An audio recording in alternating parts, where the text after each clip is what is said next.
त्याबद्दल विचारच करीत नाही असं वाटलं. आणि माणूस निर्माण झाल्यानंतर तो मागे पाहू लागला, मला कोणी निर्माण केलं, बस सृष्टी थांबली. हे त्यांचं म्हणणं, व्यासांचं.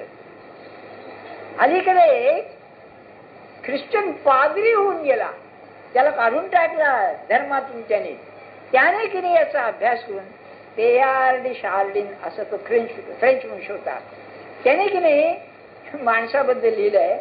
आता पुढची पायरी जी आहे, उत्क्रांतीची पुढची पायरी, माणूस हा माणूसच राहणार.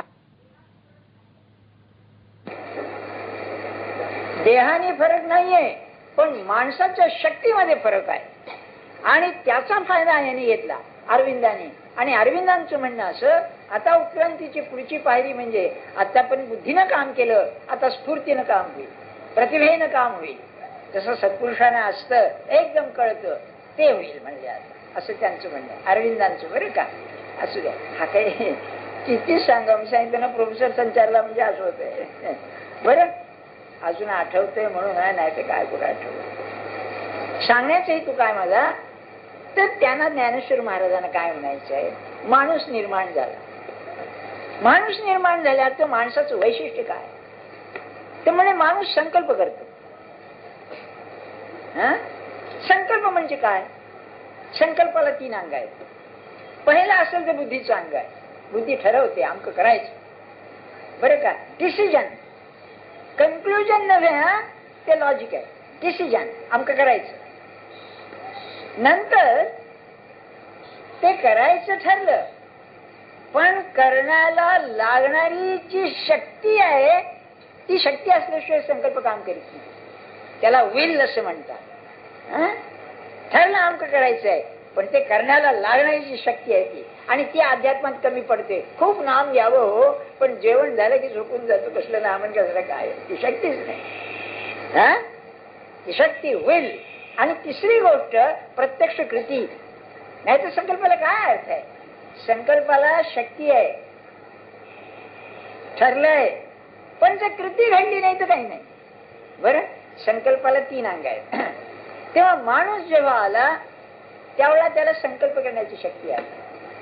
तुम्ही बघा, आता हे पूजा बिजा करताना संकल्प करतात ना, त्याशिवाय देवता आवाहन होत नाही. आपण हे सगळं करतो बरं का, त्याचा भटजीलाही अर्थ कळत नाही ना आपल्याला हे कळत नाही, सोडून द्या. मग यांचं म्हणणं काय आहे ज्ञानेश्वर महाराजांचं, की माणसाच्या जीवनात हा जो तो संकल्प करतो तो मंदबुद्धीचा होतो.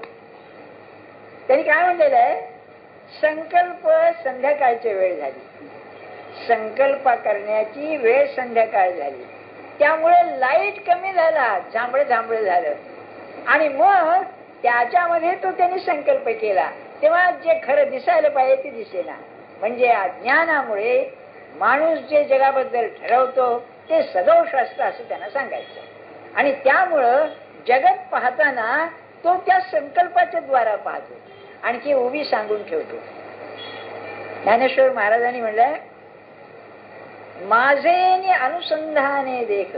भगवान सांगतायत, माझेनी अनुसंधाने देख, संकल्प जाळणे निशेष, मद याजी चोख याची नाव.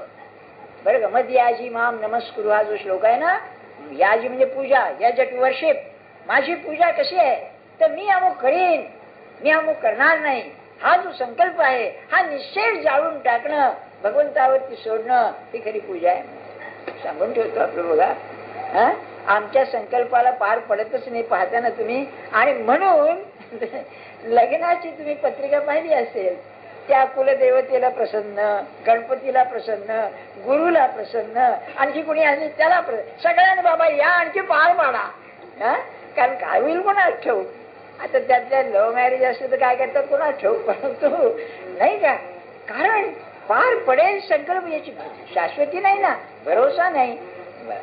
मग तेच संकल्पाची सांज जै लोपे, तै अखंडची आहे स्वरूपे, जैसी शंका जात खेळो लोपे, सापपण माळेचे.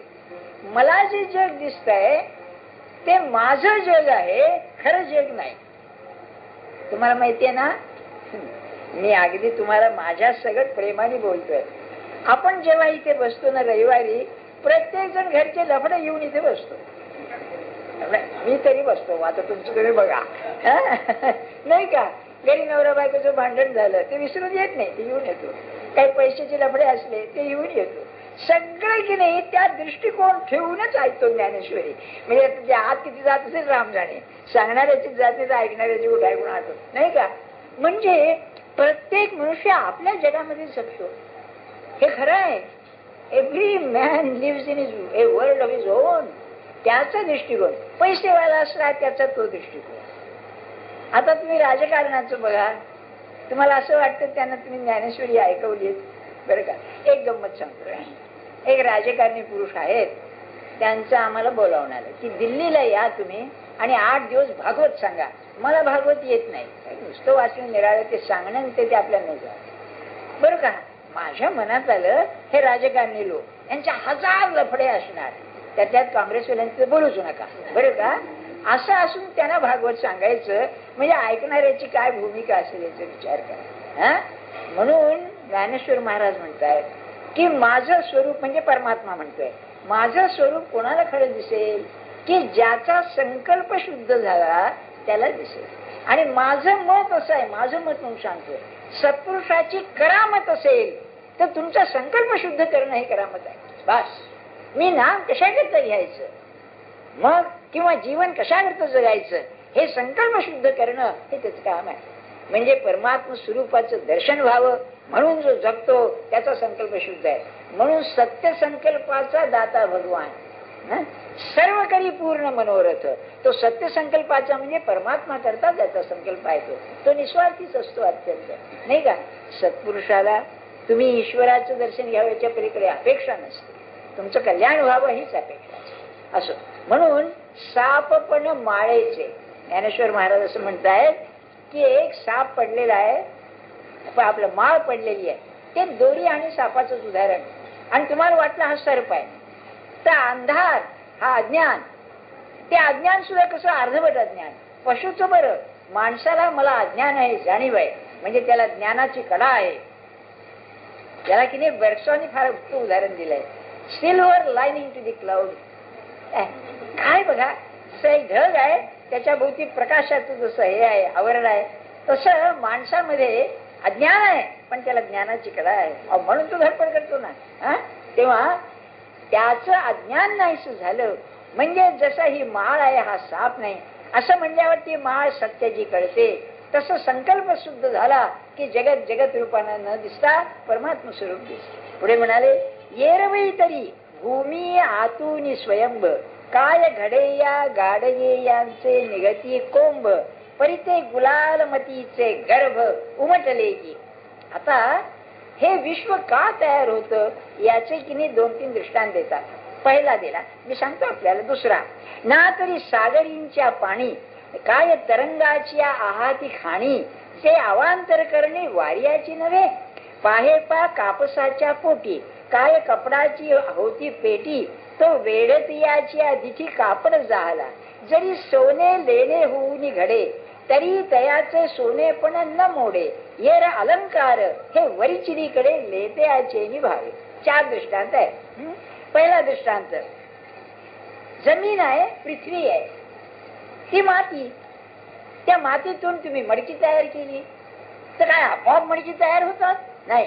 काय शब्द वापरलाय? कुलाल मतीचे गर्भ. कुलाल म्हणजे कुंभार. त्या कुंभाराच्या बुद्धीतून जे बाहेर पडलं त्याचा परिणाम तो आहे. म्हणजे मग या विश्वाला कारण असलं पाहिजे. तर पहिलं कारण दाखवलं कुलालमतीचे गर्भ, बुद्धीचं कारण दाखवलं. म्हणजे जगामध्ये कॉझेशन कार्यकारण भाव म्हणून जो आहे तो पहिला असेल तर बुद्धीचा आहे. बुद्धी काय हलवते तुम्ही कल्पना करा. अहो साधी गोष्ट आहे, तुमच्या पार्लमेंट मध्ये त्या अर्थमंत्र्यांनी एक विधान करू दे, संबंध बाजार खाली वरती होतो का नाही? काय मला सांगा, केवढा परिणाम होतो माणसाच्या बुद्धीचा, केवढा परिणाम होतो यात शंकाच नाही. म्हणून एक कारण, कारणाची परंपरा बरं का. आता म्हणजे माणसाच्या जीवनात बुद्धी हे एक कारण आहे परिणाम घडायचं. दुसरं की सागरीच्या पाणी, सागर आहे, समुद्र आहे, त्या पाण्यामध्ये आहे का तरंगाची या खाणी, काय लाटांचं काय खाणं काय तिथे, ती वाऱ्याची करणी आहे, वारा आहे त्याचं कारण. तिसरं म्हणजे कापूस आहे, कापूस, आणि त्याच्या पोटात काय कापड आहे काय कापसाच्या, तो मग माणूस तयार करतो कपडा आणि वेळतो, कापूसच पण कपडा तयार करतो. म्हणजे कपडा तयार करण्याची कृती ही निराळी, ते कारण त्याचं. आणि शेवटी म्हणाले, अहो पण सोनं आहे, सोन्याचे अलंकार झाले, ते अलंकार झाले तरी सोन्यात काही फरक आहे का? म्हणजे नाहीच, पुन्हा नुसता आकार बदलला. हे 4 दृष्टांत झाले. 4 दृष्टांत काय द्यायचं कारण?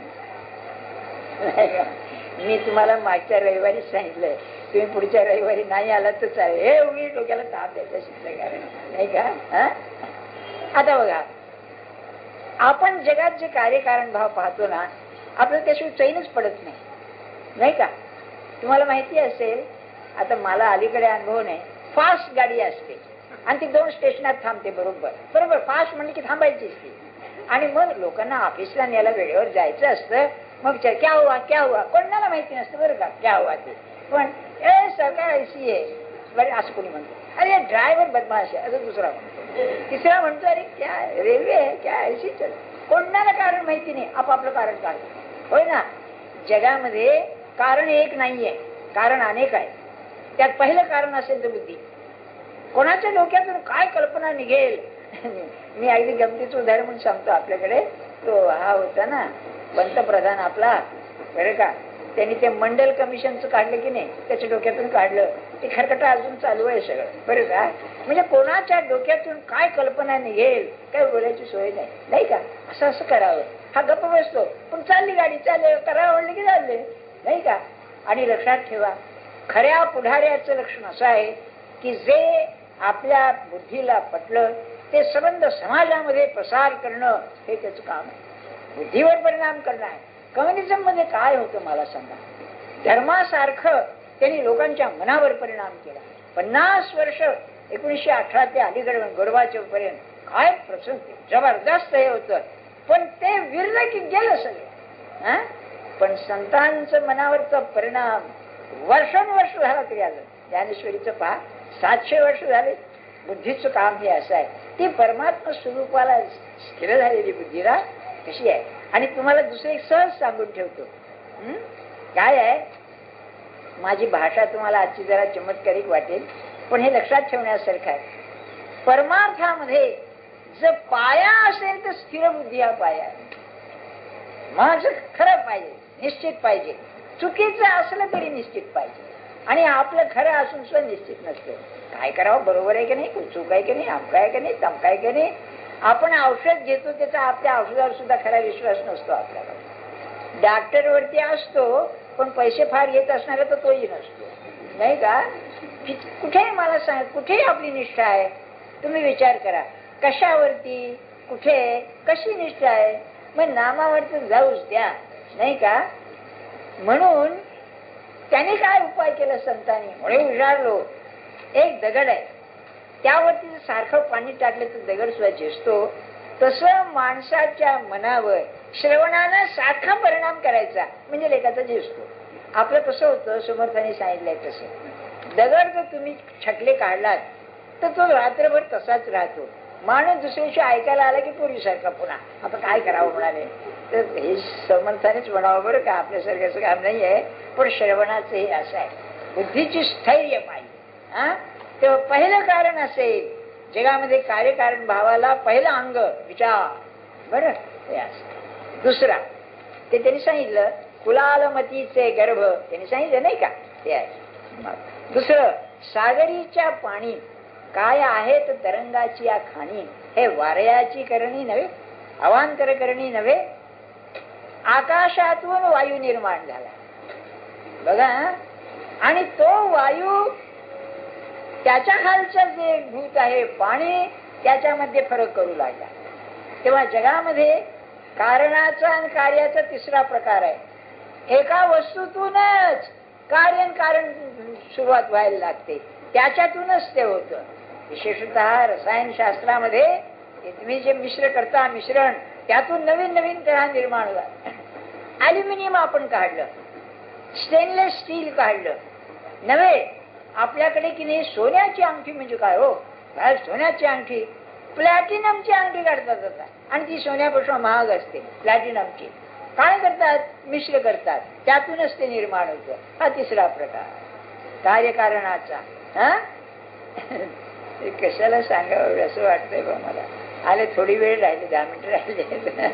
नाही, कार्यकारण किती गुंतागुंतीचं आहे हे मला सांगायचं आहे बरं का.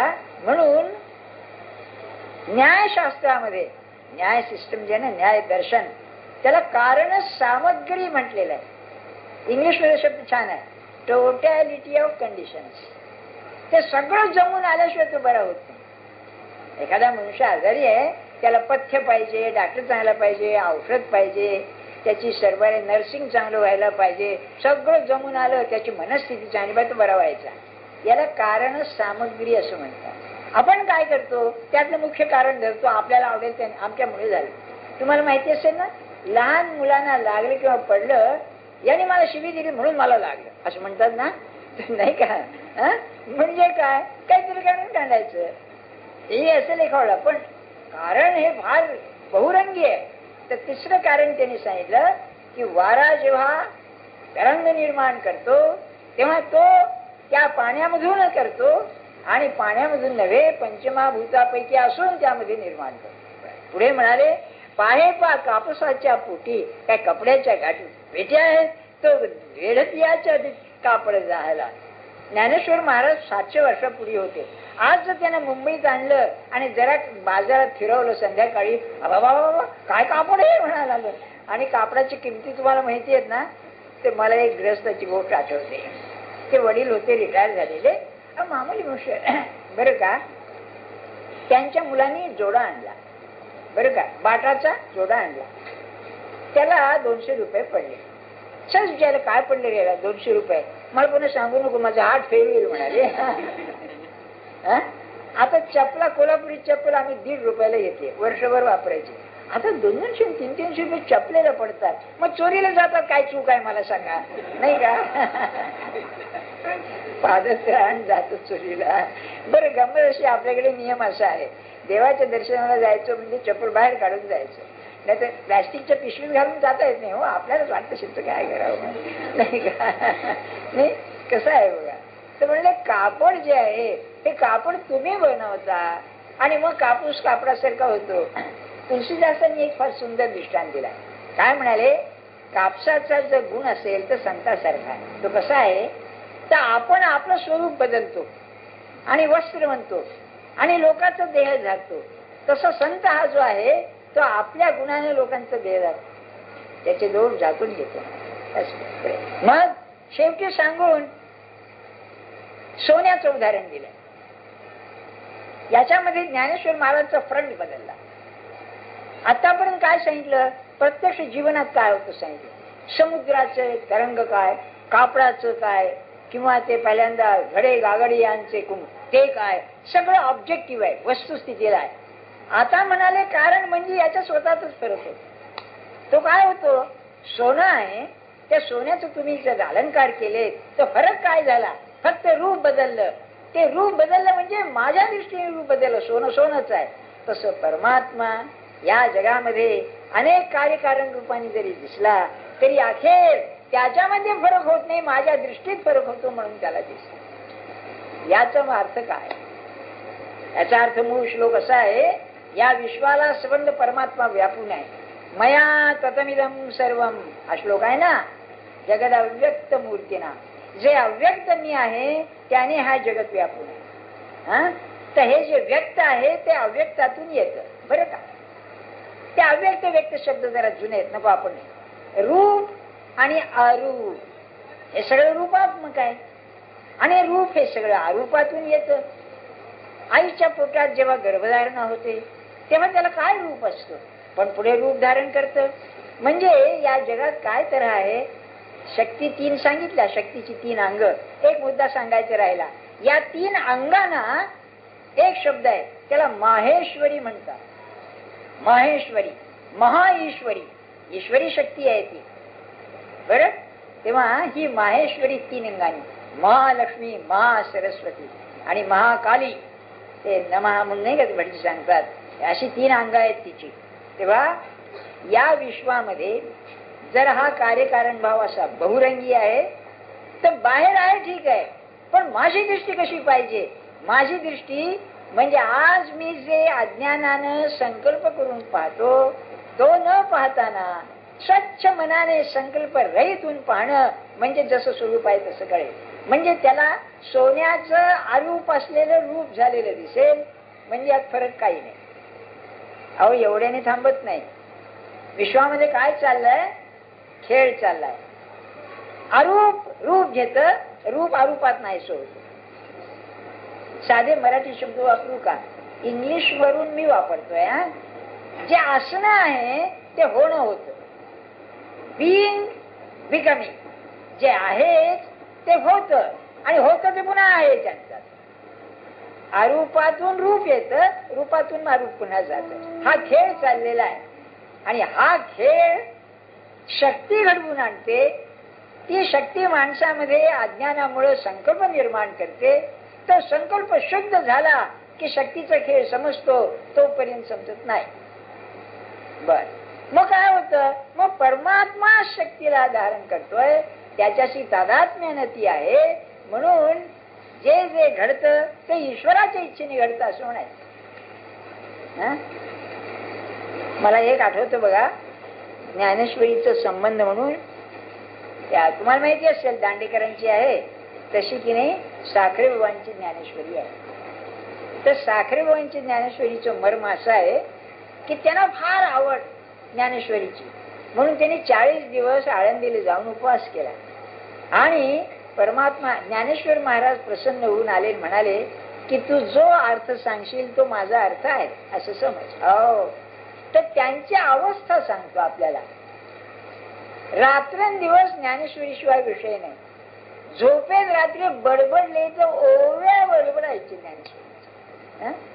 तुम्ही आम्ही भांडणं हे करू नाही का, किंवा घाबरणं आरडाओरडा करू, रडू. काही लोक रडतात बरं का झोपेमध्ये नाही का. आपण रडतो पण आपल्याला माहिती नाही. बाई जागेपणे रडतो पुरे यायची, आणखी झोपेत कशाला रडायला पाहिजे बरं का. आतलं ते आतल्या मनातलं बाहेर येते ना सगळं असं. तर ज्ञानेश्वरीच्या ओव्या बडबडायचे म्हणजे किती तादात्म्य असेल मला सांगा नाही का. म्हणजे अरूपाचं रूप होणं, रूपातून अरूपाचं जाणं हा जगताचा खेळ आहे सगळा. हा खेळ परमात्मा खेळतो आहे. हे झालं की परमात्मा स्वरूपाची कल्पना आली. त्याच्यात फरक काहीच नाही. तरंग आला काय आणि गेला काय, सागरामध्ये काहीही फरक नाही. तसं विश्व हे चाललेलं आहे. आलं काय आणि गेलं काय, अशी अनेक विश्व आली आणि गेली तरी परमात्मा आहे तसाच आहे. त्याचा खेळ हा चाललेला आहे. मग सांगे आणखी एक पुढे त्यांनी दृष्टांत दिला. सांगे परिसादाची प्रत्युत्तरे का आरिसा जे आविष्करे ते आपले की साचोकारे तेथेची होते. वा, एक मनुष्य बोलला मोठ्याने आणि त्याचा प्रतिध्वनी आला. तसंच एकाने आरशात पाहिलं आणि काही दिसलं तर म्हणाले त्या आरशामध्ये त्याचं तोंड होतं का, किंवा हा प्रतिध्वनी आला तिथे होता का, याच ते आलं ना. तसं कल्पनाच करायची झाली तर परमात्मा स्वरूपातूनच जसं तो प्रतिध्वनी आला तसं हे आपल्यापर्यंत आलं विश्व हे. किंवा आरशामध्ये जसं आपलं तोंड दिसावं तसं आपला संकल्प जसा असेल तसं विश्व आपल्याला दिसतं. म्हणून परमार्थाचं मर्म असेल संकल्प शुद्ध करणं आहे, दुसरं काही नाही.